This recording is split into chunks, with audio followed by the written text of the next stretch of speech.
bienvenue pour cette conférence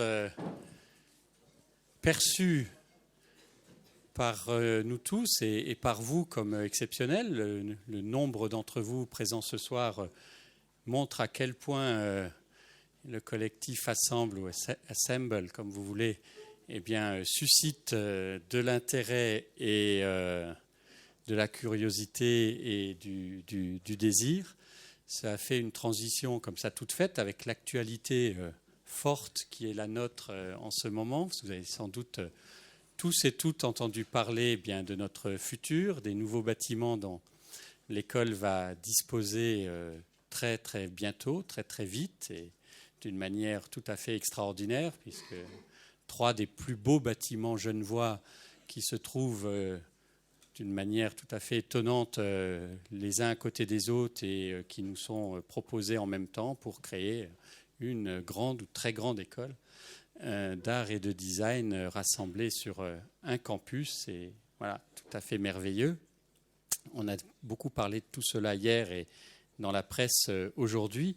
Et évidemment, ce nouvel équipement, il va nous permettre, entre autres choses, de disposer d'un grand auditoire permettant d'accueillir non plus 120 personnes comme on devrait le faire au maximum dans cette salle, mais 250 ou 300 ou 350 personnes et peut-être même plus, puisque dans certaines configurations, nous pourrons accueillir jusqu'à 1000 personnes à l'espace Hippomène. Donc changement d'échelle pour la aide, donc on est en plein dans les questions d'architecture et cela consonne évidemment très très très très bien avec la venue de Studio Assemble ou Assemble Studio.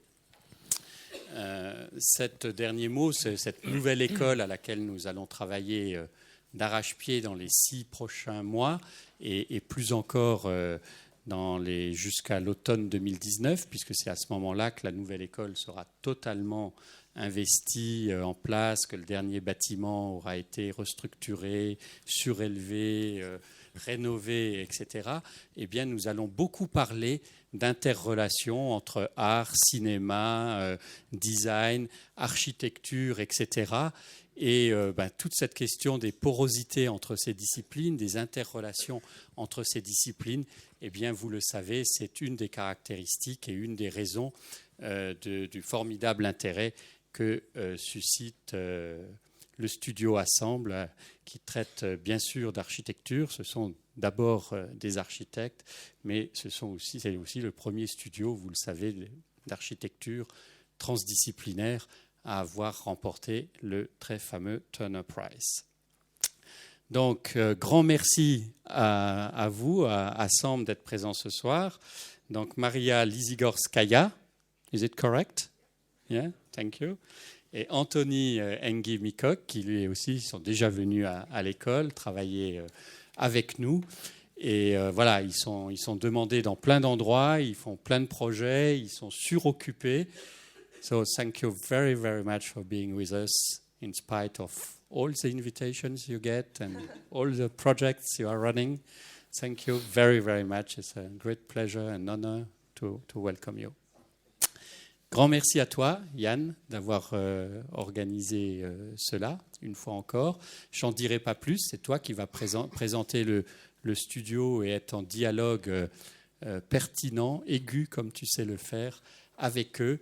Dernière chose, vous annoncez aussi que cette semaine, elle est vraiment incroyable. Hein, c'est une semaine historique, mais aussi un peu épuisante, je vais dire. Et nous avons 2 talking heads cette semaine, puisque vendredi soir, nous accueillerons Vincent Morisset pour une conférence située dans les champs du cinéma et média design. Donc, si vous avez encore un peu de force et de courage, eh bien, venez également vendredi soir. Voilà, the floor is yours. Merci, cher Jean-Pierre, pour tes mots bienveillants. Bonsoir, Yann Kuip, responsable de la filière d'architecture d'intérieur ici à la HED. Je vous souhaite aussi très cordialement la bienvenue pour un soir de notre cycle Talking Heads. Par politesse pour nos 2 invités qui sont venus de Londres, je vais faire l'intro en anglais. Good evening and welcome. Jan Geipel, head of the Department of Interior Architecture and Space Design. Welcome to another Talking Head. The idea of the Talking Heads, Jean-Pierre, he mentioned it before, is to share time here together with an emblematic figure or personality to inspire, in other words, to open a window, presenting new possibilities, new ways. Important that these perspectives can also be opposing approaches to your own, to foster an engaged discussion, reflection, friction. A few months ago, we enjoyed here a very inspiring evening with multi-awarded architect and designer Peter Ippolito. I all invite you to review it through YouTube. With Peter, we presented the mastermind behind an international office which quickly grew in just 1 year from 40 to 80 employees. Today, even more special, we have not simply one, but two personalities with us. A big pleasure to welcome Maria Lizogorskaya and Anthony Engemikok, both partners and founding members from one of UK's most thrilling collectives. Assemble Studio from London. Both are architects, both are teaching. Anthony, great to have you here with us again. He shared one semester, and actually Anthony is attached much more to Switzerland, as his accent might reveal. He's half Swiss. Maria and Anthony are both embarrassingly young, at least compared to me. Don't let yourself betray from their modest looks. They boast an enormous field of energy and experience. So a few minutes of introduction, a few clues to raise the tension of what to expect. In their own words, Assemble are a collective based in London who work across the fields of art, architecture and design. They began working together in 2010 and are comprised of, it's a volatile number, around 18 members. Assemble's working practice seeks to address the typical disconnection between the public and the process by which places are made. Assemble champion a working practice that is interdependent and collaborative, seeking to actively involve the public as both participant and collaborator in the ongoing realization of the work. Assemble has been awarded the Turner Prize, marking the first time an architecture or design studio has been recognized by the UK's most important art award. In a profession where many struggle to build, it disappears. In a profession where many struggle to build much before their 40s or 50s, it may be bizarre to see such a young collective earning that much critical acknowledgement. Like most idealists, they do not earn much, but they are a business. At a first sight, beauty comes quickly to mind if you see Assemble's projects and details. But it's a different type of beauty created out of reused materials, out of bold, rough, simple materials and elements in a hands-on approach, fueled by experimental and innovative ways of not only recycling but upscaling things, thanks to a dedicated interest into craftsmanships. Everybody can hear us? Someone's doing their washing upstairs.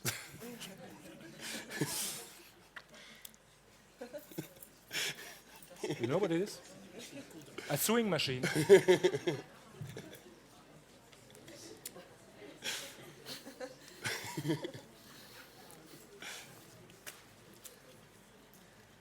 Sorry, Anne. It's a fashion machine.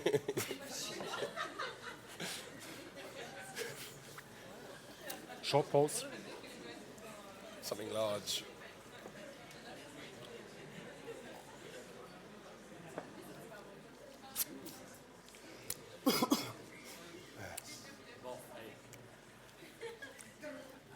I tried to raise a little bit my voice. The results are visually and aesthetically, no doubt, extremely sensible and delightful. I cite a description on one of their products. It was smoked in barbecue and seasoned with sawdust, foil and banana skins to create its unique surface pattern. We will later see what it is about. Maybe you give a prize for the one who guessed it correctly.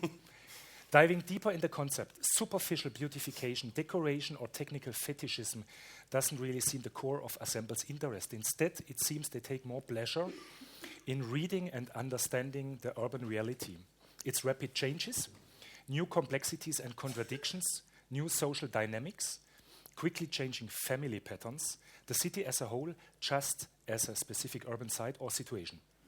Assemble take a clear position by a research-based approach, transform a specific condition or limitation into something reactive, positive by the inclusion of others, the users, by the means of a participative approach. The build results are stimulating tools for living, working, meeting, exchanging, social interacting and production. In other words, incubators, generators, community activators, spaces full of life with a high sensibility and respect towards sociability and the potential and pleasure of shared creativity. Through collective action, they have found ways to create new places which are delightful, inventive, and relevant. Essential to add that Assemble also make projects for children. I don't know if you present it later. Inviting them to work with space, fostering the understanding of space, inviting to adopt it, adapt it, taking care of it. So what is the secret behind Assemble's success? What is the red thread, the glue, the DNA, the principal driver or trigger, which creates the necessary cohesion, direction, and momentum among its 18 or so members? One thing for sure, less ego, less focus on the individual members in favor of the whole. Well, you don't wear masks like Daft Punk, but hello, what was it difficult just to get a picture from Anthony before starting the semester with him? So anonymity of its group members seems one of the factors for the success and collective intelligence, which is unusual, and I guess when it comes to branding, doesn't make things necessarily more easy for them. We all know the seriously looking portraits of architects like Mies van der Rohe, Rem Koolhaas, Peter Zumthor, to name a Swiss, Patrick Schumacher. Faces act here as an important communication tool. Their names stand as a brand. Maria Ludwig Michael Mies, who change into the more elegant Mies van der Rohe. Or as an actual example, the bold self-confidence of Big, Bjarke Ingels Group. Many architects and designers obviously feel the need to underline their professionalism by presenting themselves in that way. With Assemble, things are different. See the picture, which announces this talking head, a self-fab grid, close to impossible to identify the individual. A playful setup of their members, using architecture as an adventure playground. Even so, their projects address very serious questions of daily life. It seems as the fun is back in architecture, or what the Italians call leggerezza, which we need more of. We see and embrace the tendency to create collectives here in Geneva too, former students, some of them here among the public, creating a studio together. So what can we learn tonight from Assemble? Why a collective? Is there a sort of Assemble manifesto? What's the key to creativity? Is it the form of post-romantism, a rebellion, a revolution? How to best use and communicate the force of a collective? How does the client get to know what to expect, or is the client obsolete? In quite a few projects, Assemble are their own clients and entrepreneurs. Do-it-yourself, as such, became a recent trend. Maker Sunday on YouTube, you have all like this application, how to do things, and magazines and books. But similar movements have been here. Jugendstil as a sort of critical aesthetical reflex versus industrialization. In the 70s, then it was a critique against the consumerism. Now it is an expression of individualism and lifestyle of individual narration. Also a distrust of production process, dispersed in a non-transparent global network. I don't think that these are the main drivers for Assemble's energy.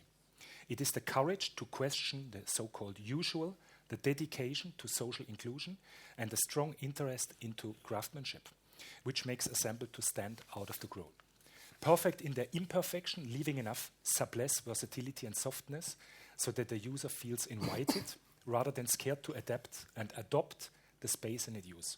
Refreshing and rare to discover such radicalism, which we will see in a second.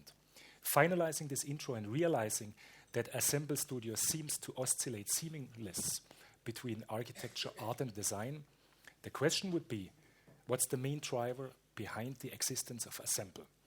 Is it, like Andrei Tarkovsky, Soviet filmmaker, artist, and writer said, some sort of pressure must exist? The artist exists because the world is not perfect. Art is born out of an ill-designed world. So how ill-designed is the world according to Assemble? Or is it more inspired by the British comedy collective Monty Python? Always look on the bright side of life. Please welcome with me Maria and Anthony.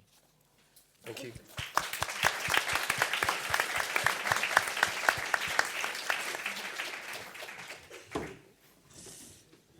Wow, what amazing introduction. Thank you. Bonsoir. I'm Maria, and this is Anthony. And so we are 2 out of roughly 18 people in the collective. This is a photograph that we staged to kind of have an image of ourselves to put out there. And I think the inspiration was the kind of Amish barn raising images that you got in the kind of, last century. This idea of collective building and also having fun and, kind of valuing every voice in the company as much as kind of people that we work with, collaborate and stuff. So it all began about 6 years ago when we graduated from our part 1 at university, and most of us had jobs in architecture practices, kind of drawing toilet details and other fun things. And I guess we wanted to do stuff in our free time, kind of get something built, ourselves, with our own hands, learn new skills, and also kind of see a project from the beginning to the end, because I guess that's something that you get at school, the luxury of having, thinking about an idea and then delivering it through a model or whatever. But when you're working for someone else, you often just get to do a particular element. And so it was this kind of getting together of doing something. And I guess the key thing is that it's a non-hierarchical organisation, and that it began by just doing stuff together rather than trying to form a company. That was never really the intention. And so, it's a flat structure. Some people have certain responsibilities which they're kind of paid for, which are to do with like money and HR responsibilities, which we can talk about. The boring bits, basically. The boring bits, which no one wants to do. That's why they get paid for them. So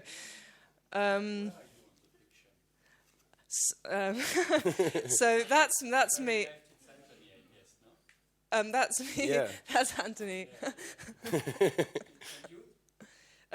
That's me. The reason. So this is This is a drawing that we did for a project for an exhibition in Berlin, where 2 of us were working on it. That's why we're in the centre. That's not any other reason. This is the fun bit. I guess, a lot of our the way that we work is by having fun, but it's also through having this complicated bureaucracy and kind of having lots of meetings and reviews and making sure that everyone's voice is heard, because we feel like ideas are much better that way. But so we do have kind of individual sacrifices, by spending kind of 1 night a week doing this. And we also, because we don't have a single boss, we have alternative means of enforcing order, because, if someone's late for a meeting, you have to sort of have some sort of way of, punishing them, I guess. But so we have this lunch rota. So we make lunch for everyone every day. So one person makes lunch for 10 people that are in the office. And when you cook, you get 5 points taken off. And when you eat, you get a point put on. So the more points you have, the worse it is. And so if you're late for a meeting, then you get an extra point. So that's the most complicated piece of bureaucracy we've got in the office. Yeah. We also do other things outside of Assemble, mainly teaching at the moment, because it's kind of how it's happened, and it's quite interesting. The different studios that people put together, kind of different approaches, where you get to maybe explore more your individual interests. So you can see, obviously Anthony used to teach here, also teaches at Westminster. I used to teach at Central St Martin's, now teaching in Vienna. We have now been doing this yearly summit thing where we went to Scotland, did this Airbnb mansion, and where we had lots of important meetings, and then we having lots of fun photographing ourselves. Yeah. So, if that's kind of our sorry, I've grown a kind of cold over the last couple of days. So I'm trained to be a blues singer. But if that's kind of our kind of creation myth, I'm going to quickly run over, I guess, the spread of stuff we do in the office. The idea being that I guess we're probably in some ways only a very small part of what we do is kind of traditional architecture. And from the beginning, this idea, because we do it ourselves, mainly because we did it, because of how we started doing, we've developed this quite holistic attitude to what kind of the practice of architecture is. So obviously we do buildings. So this is the process of constructing the curtains for our first project, the Cinerolium. which kind of erected itself on Clerkenwell Road over a course of 4 weeks. And it was kind of our kind of initial moment into the world where we just kind of did it, had no idea what we were doing, a very kind of naive thing that was mainly done for ourselves, done for fun.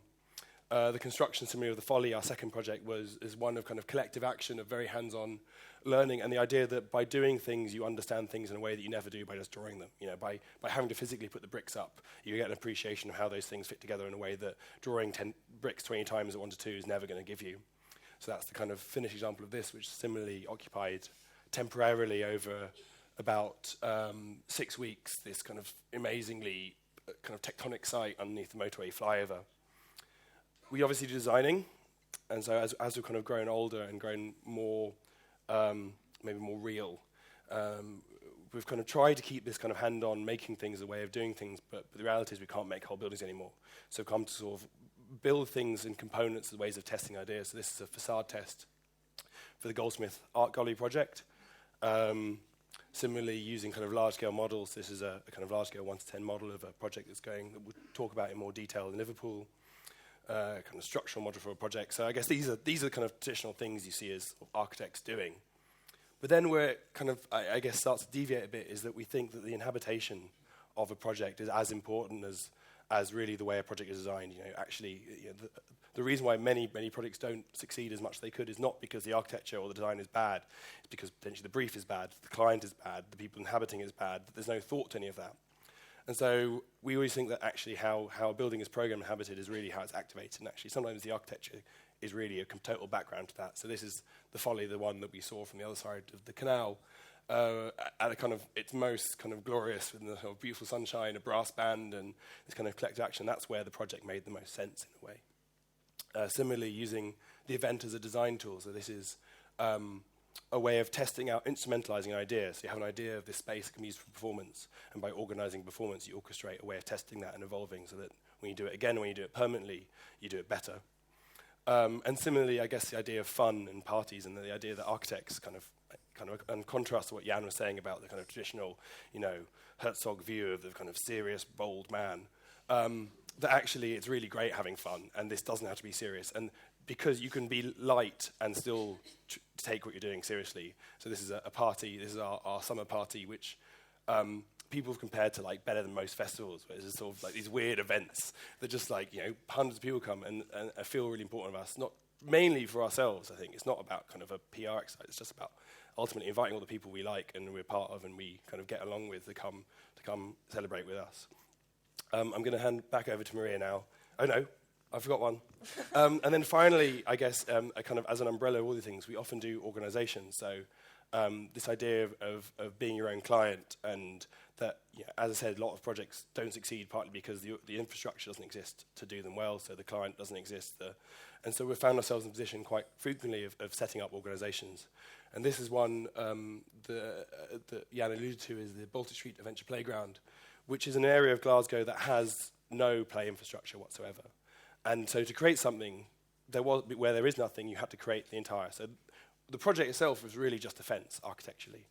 But what that fence does, it creates a situation that enables you to play in a way inside that kids are allowed to use tools that in a normal playground they wouldn't be allowed to do. And so the project really is 90% organisation, 10% architecture in the case of a nicely designed fence that enables a particular type of activity to happen within. And then a kind of example we'll go through in more detail is the Granby Workshop, which again is the kind of the organisation is the thing, the design is a tool for communicating and for enabling that organisation to happen.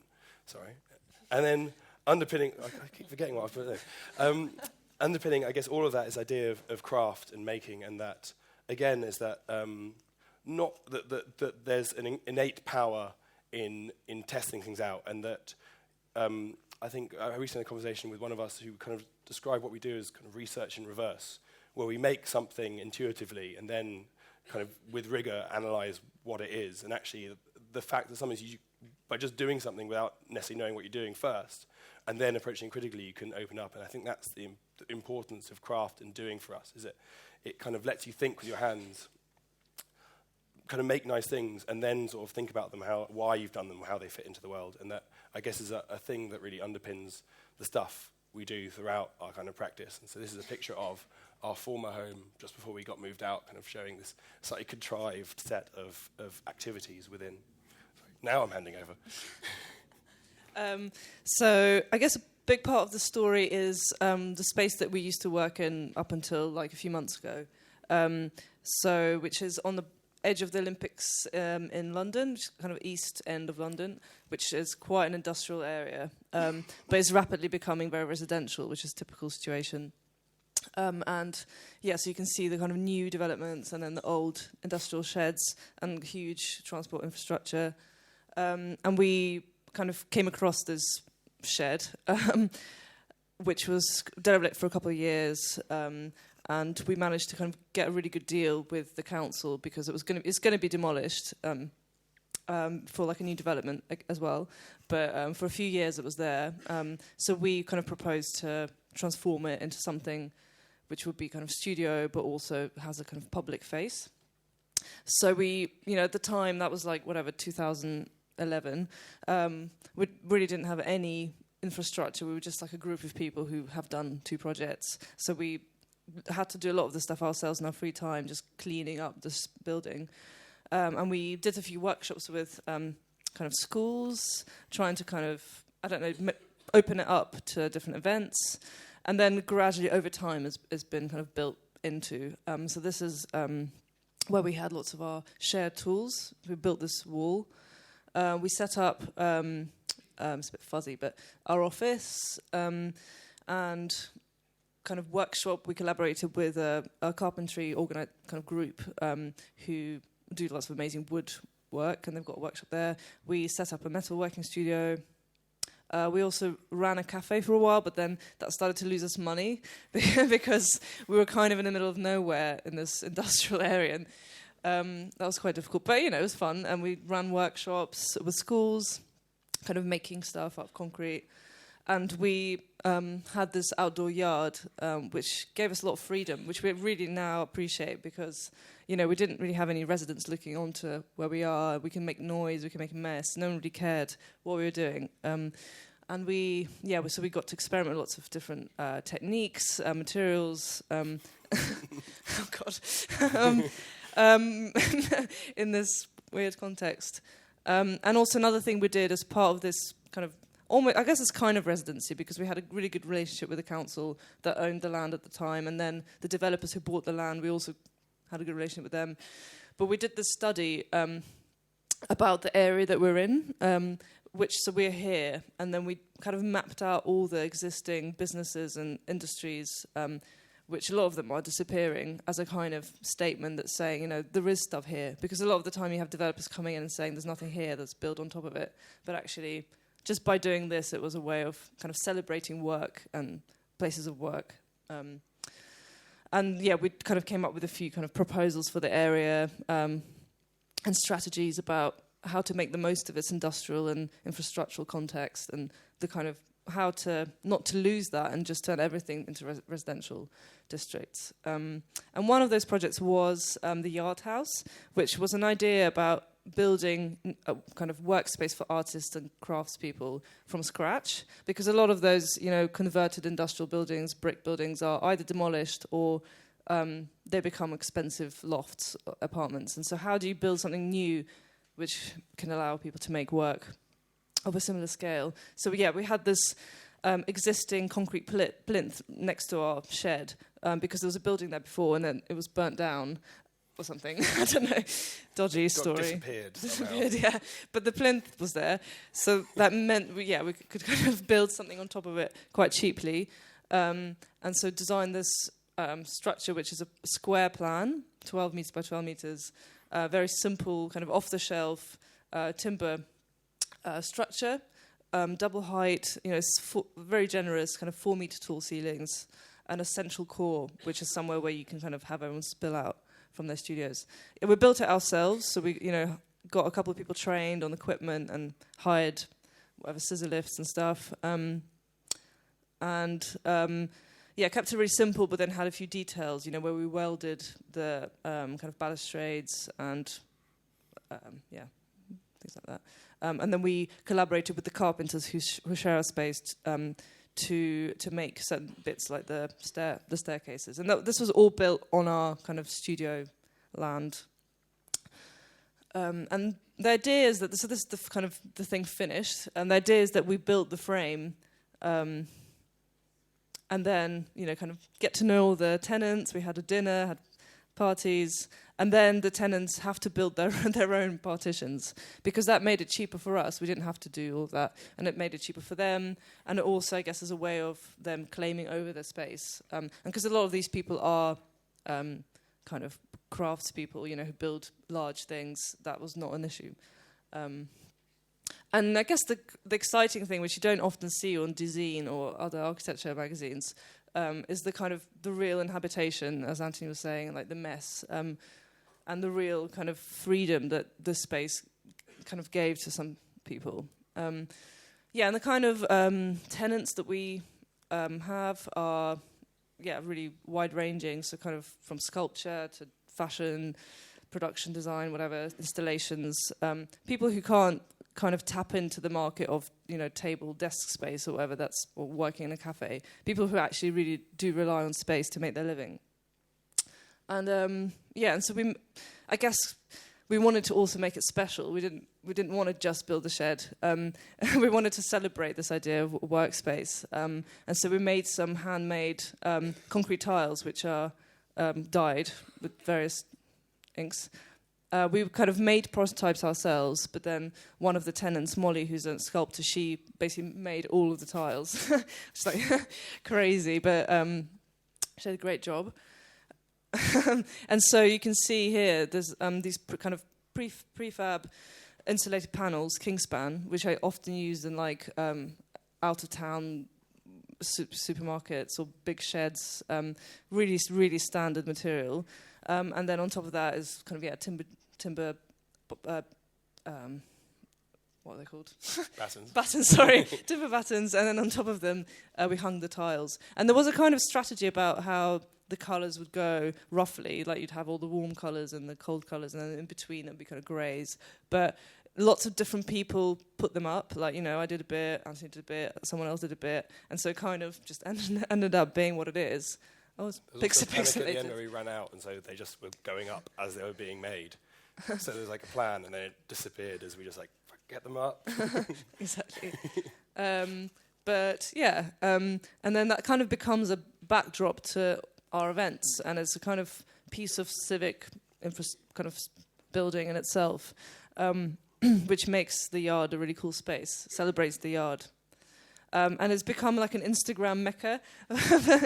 So there's like a weird stuff going on. But also, we when we had like events and bands, we used it as a backdrop as well. So it's quite cool.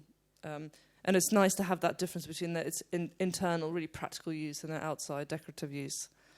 And going forward, so we actually had to leave that space in August because it's all going to be residential development. So we're kind of moving that new building to a new site, and we're having to essentially inhabit a new shed.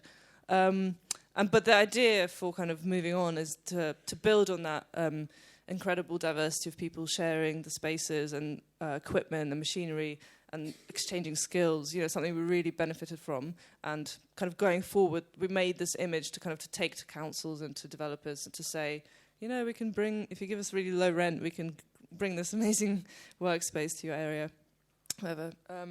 So we found this building, which is going to be demolished, whatever, in 5 years, but we have it for now.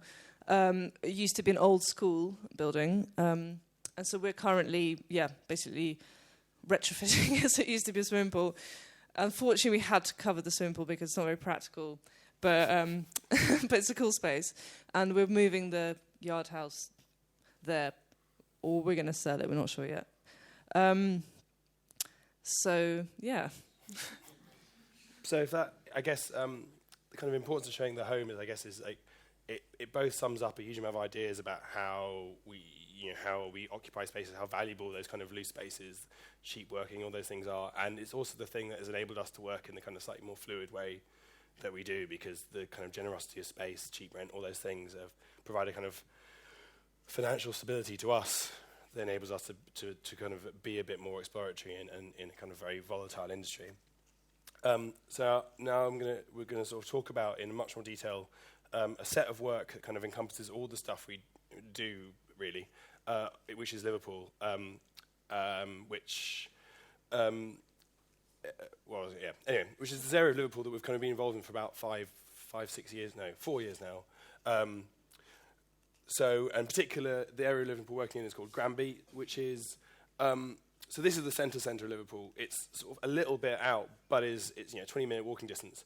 But essentially, it is a completely different world of the centre. It was, in the 70s, sort of 50s, 60s, 70s, it was an incredibly vibrant area that was entirely built to service the docks. So it was workers' housing, essentially. And as a result of that, it was essentially the first real multicultural area in Britain. Because the docks brought with it people from all around the world, brought around goods, brought around culture. And so it has this kind of amazing connection. It was, for example, where a lot of the support for Nelson Mandela and the ANC from the UK almost all came from Liverpool. And it also, as a result, has kind of delivered a kind of quite actually unusually for lots of England at the moment, staunchly left-wing, kind of very proud, very unique identity. One of our, Lewis, who's been working out there quite a lot, kind of argues that Liverpool almost looks more to New York than to London because of this kind of trade and the link of the port. But with the port closing, like so much kind of northern England and kind of post-industrial cities throughout the world, there came a kind of huge decline. And really kind of under Thatcher, kind of abdication of responsibility for people who had previously been employed stably for their whole life. And this has kind of often bubbled up into a kind of series of uprisings which kind of go down in history as the Toxteth riots in the 80s. Also go down in history as a kind of set of race riots, but if you talk to anyone in Liverpool itself, are seen as like a class uprising and really was one of a kind of, as this picture shows, it's not predominantly black at all. It is very mixed, and so the kind of the history is something they don't really buy into. And the result was this policy under Michael Heseltine, who was a key government minister under Thatcher, called managed decline, which is as kind of unpleasant as it sounds, in that it was essentially allowing the areas to rot strategically, to be replaced by lower density, hopefully more suburban, more kind of beautiful in that vision of beauty housing. So this is a map showing all the areas slated for demolition, and our site, for whatever reason, is down here, and it wasn't demolished. So you can see the kind of times when this was happening. And it kind of lent this kind of incredible landscape of quite amazing, quite beautiful buildings that were kind of perfectly functional, but were forced to close. The local council forced people out, and to be replaced with a kind of very sterile, very dull. And I think what's really crucial about this is that there's nothing apart from housing, which I think Maria kind of alluded to earlier, this idea that actually cities are not just housing, ever.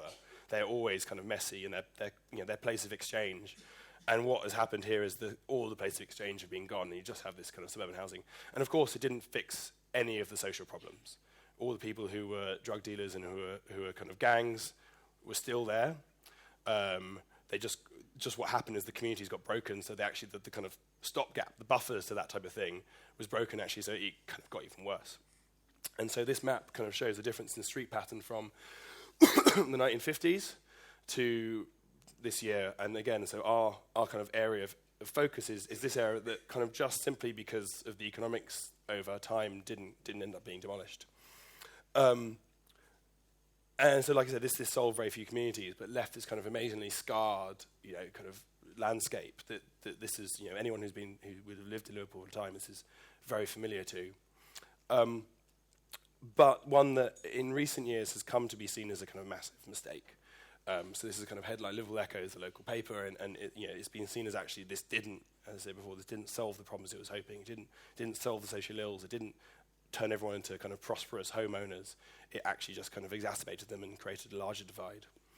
But in our particular area, there, again, largely through luck and through circumstance, a bunch of residents were stuck, essentially. If you're in an area where all your houses next to you have been boarded up, your house is suddenly worth nothing. If you then own that house, you can't sell it. So the residents were stuck with a worthless house. Also, they're stuck with a kind of where they used to live, where their kids went to school. And kind of after years of this level of degradation, they started taking matters into their own hands. And here, for example, instead of being tired of seeing the empty houses opposite, they started painting them so they look like inhabited houses.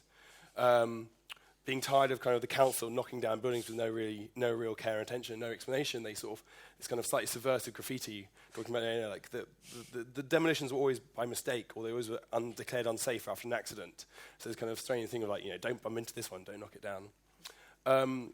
They started to garden in the street, tidy up the rubbish themselves, essentially take on control in what the council had kind of abandoned,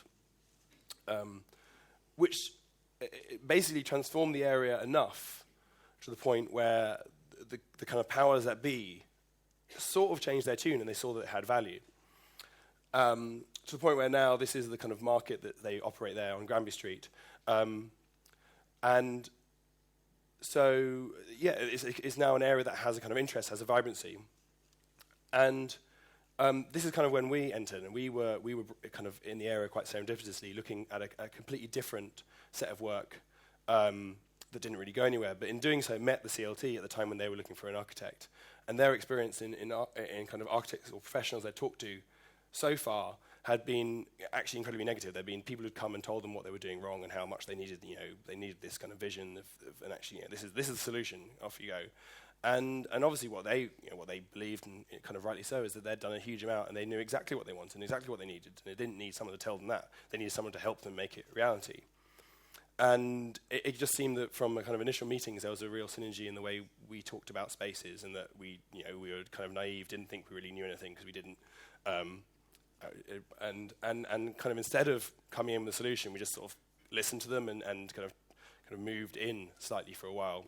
So this is a drawing of number 48 Cairn Street, kind of showing this sort of process. It's sort of done, obviously, after the effect. But the idea that they kind of by inhabiting the area, you really start to understand it. And by giving yourself the time to understand it, you can then be far more nuanced and far more tactical in how you approach solutions. So you don't just replace things you don't just knock it down and start again. You replace the things that are problematic, but you keep the things that have real value. So the kind of front room was used as like the meeting site for the builders when they came. The back room is used as a sort of temporary workshop. The basement as a sort of storage. The kitchen served as a kind of community cafe, and people would come in, drop in, and eat. And they're not organised by us. This is sort of we tacked onto, and the bedroom upstairs would be where we slept and sort of where we camped when we were there. And so the kind of first response to that was really like a really careful documentation of the area, of this idea of like a patchwork of what's valuable, what's not, what's problematic. And trying to see the value in a situation where it's very easy to be overwhelmed by the kind of obvious surface problems and see that as an area that has no value, which is exactly what the residents were saying. What they'd proven is that actually there was a huge amount of resilience, a huge amount of force there. And this resulted in a kind of initial project of transforming 10 houses on the street. And so they secured funding from for a mixture of the council, for a mixture of trusts, but with an incredibly small budget. So a budget that's generally much less than the council doing similar work. So this is one of the houses before we started. A kind of situation of what they were like. This is sort of 10, 20 years of kind of total decay. And this is as work starts. The idea being that actually fundamentally the houses were kind of these amazing, quite exciting spaces that had a real solidity, had a real value, that had a real kind of intuitive feeling of home that people understood. And so instead of kind of doing what often happens where you just like replace it, line everything out and done, we're trying to keep those eccentric moments, keep the kind of pitched roof that could have otherwise have been lost. But then replace the things that really need to be replacing. So the windows are the cheapest windows you can get. They are UPVC double glazing because we just had to make it warm. We didn't have the money to do anything nice. We couldn't afford timber windows, so we did the plastic cheap windows. But then taking really care in the colours and this idea of kind of improvement or embellishment or adding a kind of 2, 3, 5% veneer that transforms a kind of shell space into a space that can feel home and can feel that has value. And I think, I don't know what the situation here, but in England, a lot of the cheap housing that's built feels cheap. It feels horrible, and and you can imagine what it does to someone who's kind of kicked out of a kind of fairly nice home and moving into something that clearly no one's spent any care designing. It immediately says that you have no value, and I think so. I really feel that like there's a real value in trying to make sure that there's a caretaking and things like this, because if the space has value, then it immediately changes the perception of the space.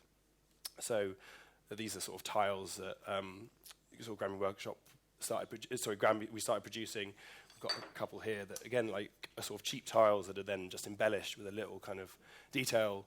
And then as a kind of center point, the hearth is the kind of the fireplace, the heart of the home, something that we all understand. And obviously the thing that gets stripped out first, the marble. A lot of these would have had marble hearths and things in at some point. And so we looked at this process of using, developed this process in a collaboration with an artist called Will Shannon to kind of take a lot of the construction waste and rubble and try and reform it in a kind of slightly conceited, phoenix-like moment of kind of retaking the marble and staining it in concrete and casting it in concrete and polishing it and transforming that into the kind of Granby rock. And so this is one of the fireplaces installed into a residence home, showing how it can how it forms this kind of moment of making this kind of shell a home. And I guess it was this kind of attitude of how product and how items and how careful design can change spaces that sort of led on to the workshop as a package of work, which is when I'll pass over. Yeah, so during this process, we were nominated for the Turner Prize, which is a kind of big art prize in the UK. And it was it was a big surprise. So we wanted to basically use it to benefit the project that we were already doing. And so we decided to set up more of a formalized workshop for all of these elements that Anthony introduced. And something that is, very much led by kind of the residents there. So we kind of collaborate with them and then kind of leave it to them for them to run. So the idea is that the products designed for the houses are produced in the area and then sold, basically exhibited and sold in this quite prestigious exhibition. And so bringing all the kind of global income back into the area. So we, at the time, took over this empty shop unit and started to produce stuff for this exhibition and also for the actual homes. And so collaborating with ceramicists and working with local residents. So this is some of the stuff, which is these clay lampshades. And then the tiles. So taking standard 150 by 150 tiles and then adding decal paper and refiring them again in the kiln. And making these door handles and light pools out of clay. So taking earthenware, clay, and moulding it in what at the time was a plaster mould, and then wrapping them in a foil and barbecuing to fire the clay. And then making woodblock prints, fabrics, with themes related to the area, such as kind of the brickwork and stuff. But this is the autumn-winter collection altogether. But I guess the idea is that these are the processes that are quite simple to kind of tap into. Obviously, you can become much better at them, but it's not using any crazy expensive technology or... you don't have to necessarily be like really specialist at it, because that's a way of getting more people involved and creating new jobs and skills in the area. And I guess the main thing is also about the kind of the hand that does it and inviting chance into things which are kind of cheap to make and are repetitive but still different, very much influenced by the working hand. And so you can see some of the processes that are making these things here. So that's making concrete for the fireplaces. That's kind of the clay lampshade, which is being moulded into an existing bowl. Some marbling techniques, varnishing timber. Yeah, this is having fun. So then this was the exhibition. So basically in the exhibition space in Glasgow, we built a replica, kind of a sort of fake replica of one of the houses and exhibiting the homeware products there, kind of like a expo. So you can see them here. And then we set up a website and very much kind of setting up a social business, but with a really trying to make it a real business which makes beautiful things by the people who live there, but also it can be financially viable. And that's still ongoing ambition. We should remind you that Christmas is coming up. Yeah. So if you go to granbyworkshop.co.uk... We have some samples here. We've brought a couple. I'll pass them around if people promise not to steal them.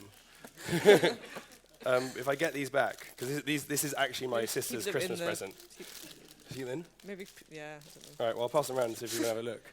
As a kind of, because I guess the point is about how they look, how the kind of process makes very particular things. But please bring them back, because that is actually my sister's present. Yeah, so it's very much about the people and the kind of setting up of the company, working with kind of people who know Granby really well. And then as a kind of final piece in the kind of Liverpool jigsaw, God, that's a terrible pun, I want to talk about the Winter Garden project. So this is a kind of idea that has, again, it kind of in the theme of a bit of city is not just about houses. So the workshop, it's about employment, it's about craft, it's about a bunch of these other ideas. There's also kind of the call for like community space for civic space. And this is an idea for essentially using the extraordinary condition of these empty houses that is actually quite rare and quite kind of remarkable to create a kind of unique space. And actually by doing something very simple, by putting a glass roof on, you can create the conditions for a garden. And so if this is the street, so this is Cairn Street, that's the home of the workshop. This house has actually been demolished by the council. They bumped into it since, so it's now a hole. But this stuff is still happening. Then these two houses, which were basically in a really, really bad state when we first started the work, and so with the kind of initial budget, couldn't be turned back into housing. It wasn't kind of viable. And then, I guess with the kind of serendipity of the Turner Prize moment, that just put a huge amount of focus on it and allowed us to kind of essentially ask for money from people. It's sort of as simple as that. We thought that kind of this idea, the moment for this idea had kind of arisen. And so taking these two kind of very derelict houses, kind of developed that initial kind of iconic image of, it's an icon, it's not a worked out proposal, into something that actually kind of worked as a civic space. So the idea is you take the two houses, one house it becomes the kind of public garden, a kind of permanently public space, a kind of, in some ways, a kind of community centre, but that has a kind of value. I mean, community centres in England at the moment are depressing places that are made of the cheapest materials, and they're kind of the places you dump people to slowly rot playing bingo. And the idea that you can really, you can do better, and actually you don't need to spend a lot more money to do better than that. So this kind of garden space, and the type of space you might have, a meeting there, you might have it completely open, or you might have like a children's 5-year-old birthday, 5-year-old's birthday party in there. But then that's kind of counterpointed by a kind of more functional space that really serves as a kind of meeting room with a bedroom on the top floor that can be like an Airbnb, and that, like, in a similar way to the workshop, that can bring in income, so that the project in its running is cost neutral. So the community doesn't have to pump money into it every year to run it. It can make its own, hopefully. I mean, this isn't tested yet, obviously, but the idea is that the project can make enough money to survive in perpetuity. Because in a context in England where there is no, it is a state of austerity, there is no government funding for stuff like this, and so things have to make their own money. So this is not something, I don't necessarily think politically we think it's a good thing that there's no government funding, but the reality is there's no government funding. So if you're pragmatic about it, you have to make a situation that can fund itself. And so this is a kind of slightly fuzzy sketch image of the kind of revised garden. So these are the two kind of structural steels that kind of provide the belt and braces to hold the building up. So that's the kind of studio space, the bedroom, the kind of back kind of potting yard area, and the idea that also this area kind of relaunch itself, establish itself as a space of value through the kind of gardening of the street. And so the gardening is very important to the people who live there. And so this idea that it's not just about providing a garden, but it's also providing a space that can feed the area, so that you have like compost heaps, or you have propagation spaces, so that the plants will come out of the garden as much as people come into the garden. And then this is the kind of space next to it, which has the kind of meeting room, a slightly more domestic space, the studio space and the bedroom. And the idea being obviously that there's a feeling that the area has benefited hugely, and probably many areas could, from many people being involved with different skills and different and complementary talents, of us being one very small cog in a much bigger system. And actually a kind of amazing kind of thing to leave is a piece of infrastructure that enables that type of working to continue. So in this case, having a studio, that means you can invite, an artist, a horticulturalist, a craftsman, a carpenter, anyone, to potentially be there for an extended period of time in a kind of symbiotic relationship with the area, so that they benefit and the area also benefits. It's something that actually has been of huge value, and something that is really worth kind of trying to test out into the future. So this is the model, kind of, as I showed you before, showing this kind of space again. And this is kind of where we end. So this has just started on site as of last week. So I'm now traveling on train every second week up to Liverpool. And hopefully by April, if I come back, or if we come back, but after April, you'll see pictures that finish and operating. So like I said, a lot of these ideas are kind of untested. They are speculations. But anyway, that's sort of where we like to end, and where we'd like to open it up to you guys and Jan, and have a bit of hopefully conversation, because that's the more interesting bit. Thanks for having us. Thank you.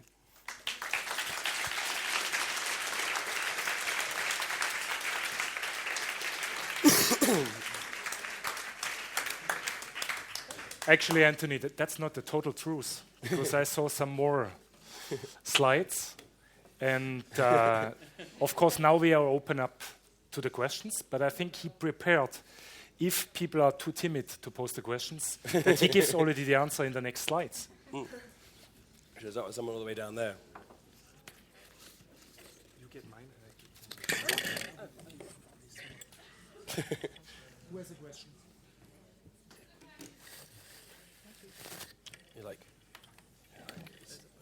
You can just hold it if you hate having it. It is a bit weird. Not a very good Madonna. Hi. You talked about having a flat hierarchical structure, so like no hierarchy. That just really interests me in how things work. How do you delegate? Because clearly you're very successful, and I think that most of us are used to having a triangular sort of structure. I'm not an architect, so I don't know how things work, really. We're not architects either. I mean, I'm not in this world at all, but it just really interests me how you get to work on things that combine a lot of different talents, a lot of different people, a lot of different jobs, and there's no person who delegates. So I just was interested to know how you go about that. Who does that? If you don't understand my question, then... I've got there. It looks kind of complicated. Do you want? Yeah, I think some of it is, so a lot of it is just discussion, common sense, like who's got time. I mean, this diagram, Anthony can explain, but yeah. But I think the main thing is that, we're friends first, and then like business associates slightly second, and so it is, like, it sounds really dumb to say it often, but it is just like, you talk about stuff, lots, and then eventually decisions are made by consensus. And I think the only things we've ever voted on are the most like trivial things, like whether something should have been painted grey or left wood, where everything important is always by consensus. But this kind of slightly overly convoluted diagram is trying to explain is the idea that, so essentially, I think as Maria said earlier, there's a kind of, there are internal roles within Assemble that are for the admin stuff. So there's all the bits that no one really wants to do, like answer emails, do the finances, the stuff that is really not fun gets divvied up amongst people, and people have responsibilities, of which one is kind of HR, and they kind of compile all the opportunities we get in and send them out. And essentially you have a show of hands, so if I'm interested, I'll put my hand up, or digitally put my hand up. And then out of that, you'll then, out of the people who express interest, you'll then have a discussion about who's got what on, who's capable, who's free, who's available, and you kind of, again, by consensus, assemble a team. And so every project at its heart has like 2 buddies, and the idea being that the buddy is responsible for the kind of administration of the project. I.e., it's not your project if you're a buddy. You don't get to decide the design, but you're the one who makes sure that the deadlines are met. You put together the fee proposal. You do all the kind of management stuff. But then all designs are kind of reviewed kind of collectively, so that the buddies are kind of responsible for making sure the project happens. But then the ownership of the project is very much shared, and so that any project anyone can talk to, can criticize, can discuss, and it means, I guess, like ideas go through the ringer quite a lot, and your ego gets bruised quite often because you think something's really good, and then suddenly everyone else tells you it's really shit, and you have to kind of go away and think about it again, and that's the kind of process. And I guess it comes from like a mutual respect, where ultimately, I mean, hopefully, I think everyone I work with in Assemble is really good, and so if someone tells me that something's bad, it doesn't, I kind of take it, and and it kind of works collaboratively, because I think it does rely hugely on trust, ultimately, that you trust that people are all in it for the right reasons and not even the same reason, but the right, they're all in it with the right intent. And so you can have quite honest discussions about what you like, what you don't like, what you think works, and so ideas kind of get kind of chunked around and thrown around and hopefully come out stronger. Yeah.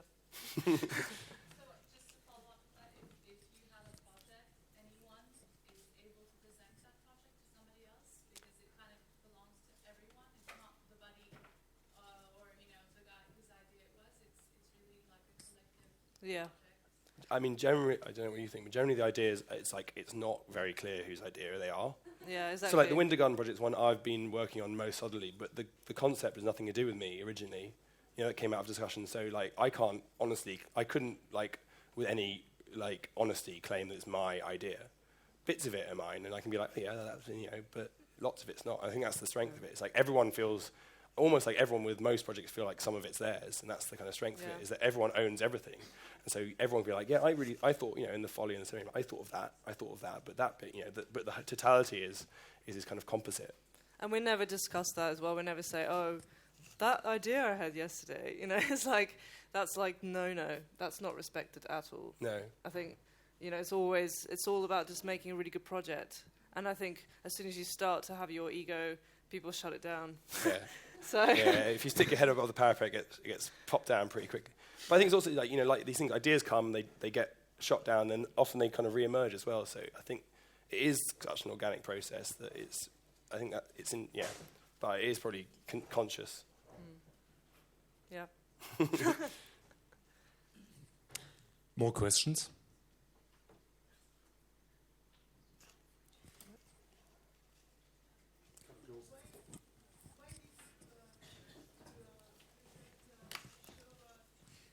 I quite like it. It looks like it's Hello. just one cigarette thing. Why did you choose to show your project Baltic Street Adventure Playground at the Venice Biennale? Why this project? I don't remember. It was nothing to do with Battleground. I think it was.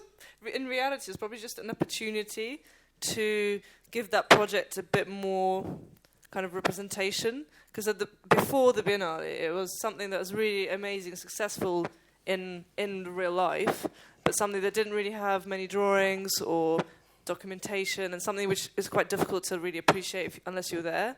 And so I think, again, it was the opportunity to take part in the Biennale came through, and it was like, who wants to do it? And then the people who were working on the playground said, oh, we'd like to do it because we can use some of the money in the kind of publicity to explain this project more. And so then they did the films, and so it became a platform. I think that was why. Yeah, no, I think it's, Yeah. I mean, it felt useful for that project to have be represented and be communicated in a way that, because the pictures of it don't communicate it very well, I guess we felt. I have a short question. In the gastronomic world, you have the Michelin star. Means a lot to a restaurant and can lead to months-long waiting lists. But it comes also with enhanced expectations, stress maybe. You did win the Turner Prize. What does this mean to you and to your work? What did it change? I don't know. Hopefully not much. I think. So I mean, it's also different people have different answers to this, which is the strength of us. But I think, for me, what's amazing about it is it feels like it gives some credibility to a way of working that's not just us. It's like there's other people doing this type of stuff. We don't for one second believe that we've come up with this unique way of working that's never been tried before. I think we're in the right place at the right time, and I feel that it gives a kind of credibility to a way of working that hopefully other people see as value and that we definitely feel as value. So I think in more general terms, that feels like a really positive thing, and there are people across Europe, across the world doing interesting things, looking at more collective ways of working and more holistic ways of working. I think that's amazing. And then I think more personally, it just gives you that ability to contact people, and they'll give you a bit of time in that sense that if you're anyone, they might ignore, and that's kind of, I think, the main thing that's of real value for us is that we're now really able to have conversations with almost anyone. It gives you that little kind of crack in the door that means they don't think you're a moron straight away, and they'll give you a bit of time. And that feels like the value, but yeah. Yeah, so it's definitely the plus side, of people knowing who you are and getting new jobs. I guess the downsides are, the increasing pressure. It's like we're designing whatever art gallery, and it's like unless it's like some reinvention of the art gallery, it's not going to be good enough or something. It's difficult working on projects, and they're not always going to be really ambitiously. I don't know. It's complicated enough as it is. So I think constant pressure and media and what's the latest thing is can actually be a bad thing because it detracts you from the actual work. But yeah. I mean, ultimately, we're going 5 or 6 years now. We don't really know what the hell we're doing. We're trying it out. We're developing it, and I think and so the idea that we've somehow found a solution is completely wrong. We have we don't think we've found any sort of solution. We've found a way of working that works really well for us, and that if people enjoy, they should they can look at it and they can, but no one should try and copy us. I think we're completely dysfunctional in some ways, and that you should take the bits you like and you see them are good, and you should then take the bits what you believe and change it and make it better, and hopefully in 10 years time you'll be the young ones doing it much better than we're doing. Hopefully, I imagine that'd be nice. That's what I hope will happen. And we haven't become rich, which is sad, I guess.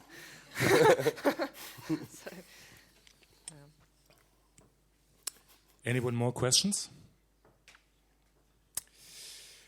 Then I would say thank you so much, Maria and Anthony, for sharing your experience tonight. Hope to see you much earlier than just in 10 years' time. Thank you so much for your interest in this evening, and hope to see you soon again here, already on Friday, for the next Talking Head. Have a good night. Thank you.